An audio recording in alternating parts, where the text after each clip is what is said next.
February 3 तारिख में महामहिम राष्ट्रपति जाजपुर जिला को प्रथम गस्त। यही अवसर में मु जिलावासी तरफ स्वागत जनाऊँ। आसंता काली 9:30 आम समस्ते प्रोटोकॉल और रीति परंपरा मुताबक प्रत्यक्ष स्वागत संबर्धना देवा।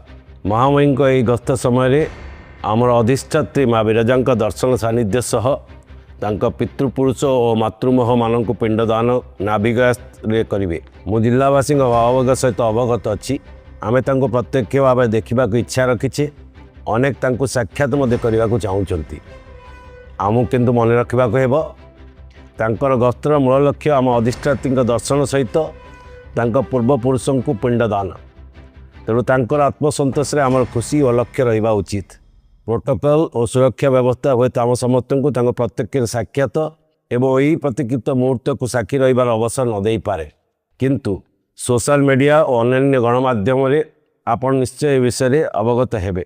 सेतिपाई मु समस्त को अनुरोध करुच्ची ए गस्त को सफल और जाजपुर जिलार आतिथ्य परंपरा मुताबक संपादन करने प्रोटोकॉल नियम कटकणा गुड़िक मानि प्रशासन सह सहयोग करंतु। जय माँ विरजा।